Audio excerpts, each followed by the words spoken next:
ရှာဖလားချင်းစပွဲအောင်မြင်အောင်စွမ်းဆောင်နိုင်ဖို့အတော်လေးကြီးကပ်တဲ့အခြေအနေတစ်ခုမှာတော့ရှိနေခဲ့ပြီဖြစ်ပါတယ်အာဖဂန်တင်မယ်ဆီးရီးယားတင်မယ်လေပေးတယ်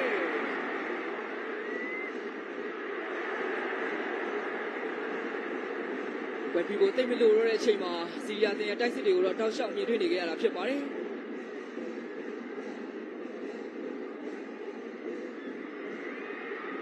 လက်ချန်တမင်ဝင်းချင်းလောက်ကိုမြန်မာအသင်းအကောင်းဆုံးတောက်ခံနိုင်ခဲ့မယ်ဆိုရင်သူတို့ရဲ့အိမ်မက်တွေကတကယ်ပဲဖြစ်လာဖို့တော့ရှိနေခဲ့ပြီဖြစ်ပါတယ်ဘယ်လောက်မှမလိုတော့တဲ့လက်ချန်တမင်လောက်အတွင်းမှာမြန်မာအသင်းသူတို့လိုချင်နေတဲ့အိမ်မက်တွေအတွက်အကောင်းဆုံးတောက်ခံသွားနိုင်မလားအကောင်းဆုံးပုံဖော်သွားနိုင်မလားစောင့်ကြည့်ရမယ်များဆီးရီးယားတင်မဲ့ညာကြောင်ထပ်ပြီးတော့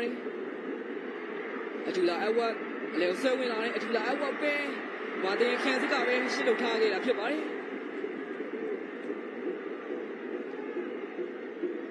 ဆီးရီးယားတင်မဲ့ရှုပ်ထပ်ပြီးတော့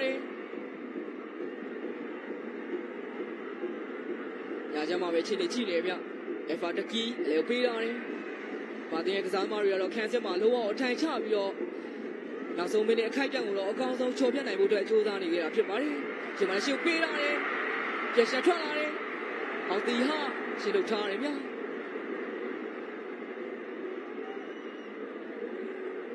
။ဆီးရီးယားတင်မယ်ပြန်ရလာတယ်အေးရလုံးဝင်လာပြီဆီးရီးယားတင်မယ်အလဲကိုခပ်ပေးလာတယ်။ဒီမှာလည်းမြန်မာတင်ရဲ့ခံစစ်ကအကောင်းဆုံးပုံစံတစ်ခုမှာတော့ရှိနေကြတာဖြစ်ပါတယ်။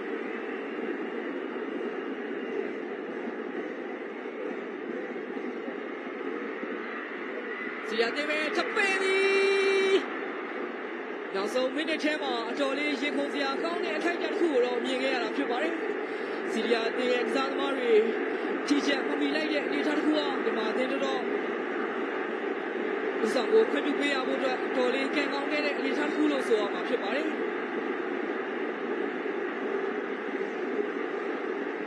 ဒီလိုသာဥဆောင်ကိုခွင့်ပြုပေးခဲ့ရမယ်ဆိုရင်မာတင်နေနဲ့ခြေစပွဲအောင်ဖို့အတွက်မကြခင်မှာထပ်မံပြီးတော့ရှင်းပြကစားမဲ့အိုမန်တင်းနဲ့အာဖဂန်တင်းတို့ရဲ့ပွဲစဉ်ကိုလည်းစောင့်ကြည့်သွားဖို့ရှိနေကြတာဖြစ်ပါတယ်။အော်ဒီယာရှိကိုပေးတော့တယ်။ဆီးရီးယားတင်းပဲလက်ကျော်နဲ့ထပ်တွဲတော့တယ်။ဆီးရီးယားတင်းပဲတောက်လျှောက်ဆွဲတက်လာပြီ။ရှင်မလေးမာတင်းရဲ့ခန်းစစ်ကပဲခေါင်းတက်ပြီးတော့ရှင်းလုပ်ထားခဲ့တာဖြစ်ပါတယ်။အလီဝါဆုရှင်မလေးအော်ဒီယာကိုတော့မကြော်သေးဘူးညာ။လက်ရှိမှာတော့ထပ်ဆောင်အချိန်ပေါ်ကပြင်ပြောင်းနေခဲ့ပြီဖြစ်ပါတယ်ဆီးရီးယားတင်မဲ့လေကိုပေးတော့တယ်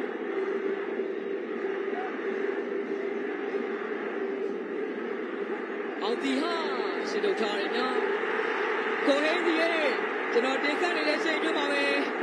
19နှစ်လောက်ဝေးကွာနေတဲ့တကယ်ကိုပြည်သက်တွေရောကစားသမားတွေရောလိုချင်နေခဲ့တဲ့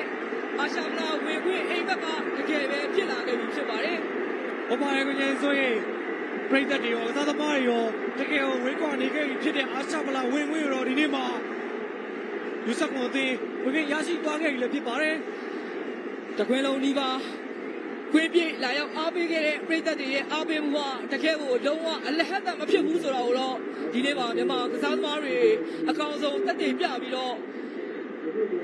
အာရှဖလားဝင်ခွင့်ကိုတော့အကောင်းဆုံးရယူသွားနိုင်ခဲ့ပြီဖြစ်ပါတယ်ဟုတ်ပါတယ်ကိုကြီးဆိုရင်မြန်မာပြည်သက်တွေတကယ်ကိုပျော်ရွှင်နေတဲ့ပုံရိပ်တွေကိုတော့ကျွန်တော်တွေ